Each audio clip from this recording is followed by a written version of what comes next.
রাসূল সাল্লাল্লাহু আলাইহি ওয়াসাল্লাম বলেন, ইন্নাল্লাহা হারামা আলা উম্মতি আল খামর ওয়াল মাইসির, নিশ্চয়ই আল্লাহ সুবহানাহু ওয়া তাআলা হারাম করেছেন আমার উম্মতের উপর আল খামর ওয়াল মাইসির, মদ এবং জুয়া। জুয়া একটি অত্যন্ত ঘৃণিত এবং নগণ্য পাপ। ইসলাম ধর্মে এটা সর্বস্বীকৃতভাবে হারাম। সূরা বাকারার 219 নং আয়াতে আল্লাহ সুবহানাহু ওয়া তাআলা বলেন, ইয়াসআলুনাকা আনিল খামরি ওয়াল মাইসির কুল ফীহিমা ইসমুন কাবীর। হে নবী মুহাম্মদ, লোকেরা আপনাকে জিজ্ঞাসা করবে মদ এবং জুয়া সম্পর্কে। কুল ফীহিমা ইসমুন কাবীর, আপনি তাদেরকে বলে দিন ইহা গুরুতর পাপ, ইহা বড় অন্যায়। আজকে আমরা যদি বাংলাদেশের দিকে তাকাই তাহলে দেখতে পাবো বাংলাদেশে আজকে প্রত্যেকটা জেলায়, প্রত্যেকটা থানায়, প্রত্যেকটা গ্রামে, রাস্তার মোড়ে মোড়ে চলছে জুয়ার সয়লাব। আর আজকে মানুষ তাস খেলা এবং পাশা খেলার মাধ্যমে জুয়া খেলছে না, আজকে মানুষ জুয়া খেলছে প্রত্যেকটা আন্তর্জাতিক খেলা দেখার সাথে সাথে। প্রত্যেকটা আইপিএল, প্রত্যেকটা বিপিএল, লা league, euro league, Spanish league, এমনকি রেসলিং খেলায় পর্যন্ত মানুষ জুয়া ধরছে।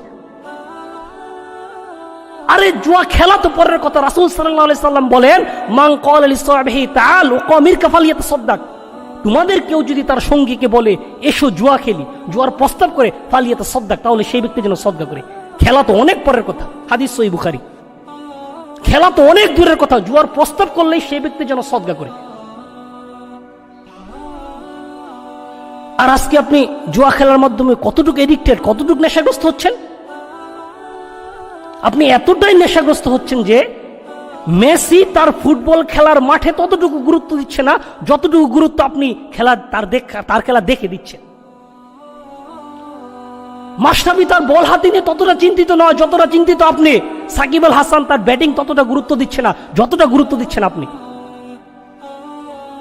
কেন? ওই যে তার ভালো খেলা এবং মন্দ খেলার মধ্যে আপনার জুয়া নিহিত। আজকে আমরা আমাদের সমাজের দিকে তাকালে দেখতে পাই অনেক লোক এই জুয়া খেলার মাধ্যমে নিঃস্ব হয়ে যাচ্ছে, বরবাদ হয়ে যাচ্ছে, সে তার পরিবার পরিজন ছেড়ে উধাও হয়ে যাচ্ছে। আর যারাও এই জুয়ার মাধ্যমে জয়লাভ করছে তারা দুনিয়ার জীবনে হয়তো বা কিছুটা লাভবান হচ্ছে, কিন্তু তাদের তো পরকাল নেই। সহিহ মুসলিম শরীফের হাদিস পড়ুন আপনি।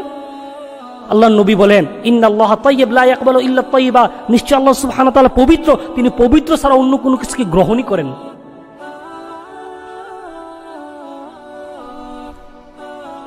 তাই মুসলিম হওয়ার পর আপনি কি করে জুয়া খেলেন? আপনার তো লজ্জা থাকা উচিত। কি করে এই জুয়া টাকা দিয়ে আপনি আপনার স্ত্রী সন্তানদের মুখে খাদ্য তুলে দিচ্ছেন? আপনার টাকা না থাকলে আপনি ভিক্ষা করুন।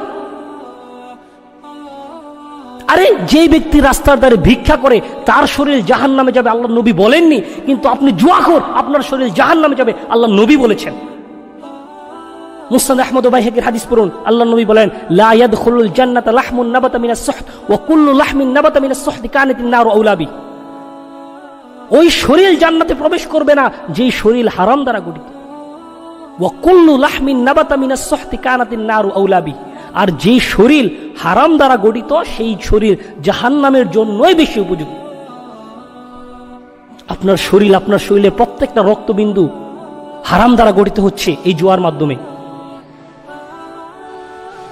আপনি অবশ্যই জাহান্নামী। তাই প্রিয় মুসলিম ভাই, আর দেরি নয়, আপনি এখনই এই মুহূর্তে আল্লাহ সুবহানাহু ওয়া তাআলার নিকট তওবা করুন যে সামনের জীবনে আপনি আর কখনোই জুয়া খেলবেন না। সূরা নাসর, ইন্নাহু কানা তাওয়াবা, আল্লাহ সুবহানাহু ওয়া তাআলা ওয়াদা করছেন যে তিনি আপনার তওবা কবুল করবেন।